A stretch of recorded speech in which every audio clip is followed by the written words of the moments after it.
कैसे हो आप? आज मैं गीता पटवाल आपसे कुछ खास बात करने आई हूँ। अच्छा, आपके घर में आपका मनपसंद स्थान या जगह कौन सी है जहाँ आपकी सारी इच्छाएं पूरी होती है? सोचो सोचो, जहाँ आपकी मनपसंद चीजें बनाई जाती हैं। हाँ, बिल्कुल सही, रसोई घर। रसोई घर ये एक ऐसा स्थान है जहाँ आपकी पसंद की सारी चीजें बनती हैं। देखो, ऐसा ही एक रसोई घर का दृश्य पृष्ठ संख्या 54 व 55 पर है। देखिए इस चित्र में आपको क्या क्या दिखाई दे रहा है, कौन कौन क्या क्या कर रहा है, टोकरी में कौन कौन सी सब्जियां रखी हैं। तुम भी अपनी मम्मी के साथ किचन में काम करते होंगे ना, मम्मी की मदद करवाते होंगे। अच्छा, मुझे बताना आप घर का कौन कौन सा काम मम्मी के साथ करते हो। आज हम इसी बारे में अर्थात रसोई घर पर एक कविता पढ़ेंगे, ठीक है? तो बोलिए बच्चों सब मेरे साथ। कविता का शीर्षक है रसोई घर, यानी किचन, आपके घर के किचन, ठीक है? रसोई घर। आज रसोई घर की खिड़की मुन्ना मुन्नी खोल रहे हैं। अंदर देखा चकला बेलन चाकू छलनी बोल रहे हैं।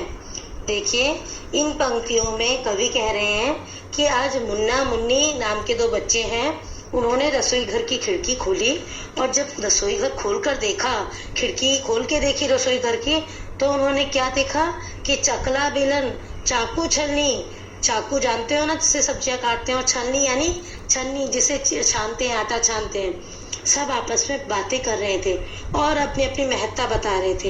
एक बोल रहा था मैं ज्यादा शक्तिशाली, दूसरा बोल रहा था मैं ज्यादा काम का हूँ, मेरा महत्व ज्यादा है। तो देखिए और देखते हैं ये क्या आपस में बातें कर रहे हैं। मैं चाकू सब्जी फल काटूं, टुकड़ा टुकड़ा सबको बांटूं, गाजर मूली प्याज टमाटर छीलो काटो रखो सजाकर। देखिए इन पंक्तियों में रसोई घर में चाकू रखा है जो वह कहता है कि मैं सबसे ज्यादा महत्वपूर्ण हूँ क्योंकि मैं सारी सब्जियां फल काटता हूँ और तुम सब में बराबर बांट भी पाता हूँ, और इस चाकू से ही तुम अपना मनपसंद सलाद सब्जी फल गाजर मूली प्याज टमाटर सबको काट कर सजा कर रख सकते हो और खा सकते हो। फिर देखिए अगली पंक्तियों में क्या, कौन अपनी तारीफ कर रहा है। गोल चांद सी हूँ मैं थाली, बज सकती हूँ बनकर ताली, मुझ में रोटी सब्जी डाली और सभी ने झटपट खा ली। तो देखिए किसके बारे में बात हो रही है इन पंक्तियों में, शाबाश, थाली के बारे में।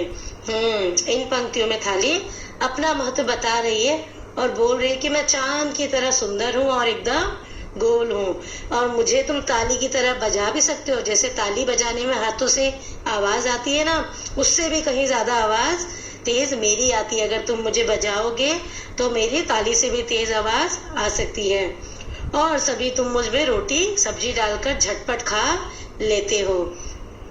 तो आई समझ में कविता बच्चों? इसमें चाकू और थाली अपना अपना महत्व बता रहे हैं कि हम कितने काम के हैं। तो आप भी देखिएगा आपके किचन में जरा कौन कौन बातें करता है, देखेंगे? चलिए ठीक है, अब जरा इसका अभ्यास कार्य देखिए।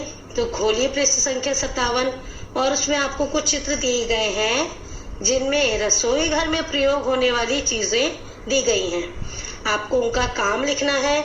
जैसे देखिए एक उदाहरण, मैं चाकू हूँ, मैं क्या करता हूँ? शाबाश, बिल्कुल सही, मैं सब्जी काटता हूँ। इसी प्रकार आपको अन्य भी करने हैं। अब जरा अगला पृष्ठ खोलिए, अगला पृष्ठ 58 देखिए। इसमें कुछ प्रश्न दिए हैं। आपको जो ऊपर चित्र बताया था ना मैंने, रसोई घर का चित्र, जिसमें देखिए सबसे ऊपर इस कविता से ऊपर दिया हुआ है रसोई घर का चित्र, उस चित्र को देखिए और उसमें से समझकर जवाब देने की कौन सी चीज कहाँ रखी है, ठीक है? फिर अगला पृष्ठ देखिए, यहाँ पर चित्र देखकर आपको बताना है कि क्या काम हो रहा है, ठीक है? और उस पर गोला लगाना है। इसके बाद आप अगला कार्य देखिए कि आप किन किन चीजों से काट सकते हो। आपको चीजें बताने जिनका हम काटने में प्रयोग करते हैं, उस पर आपको गोला लगाना है, ठीक है बेटा? तो आज के लिए बस इतना ही बच्चों, अब मिलेंगे अगले पाठ के साथ। धन्यवाद।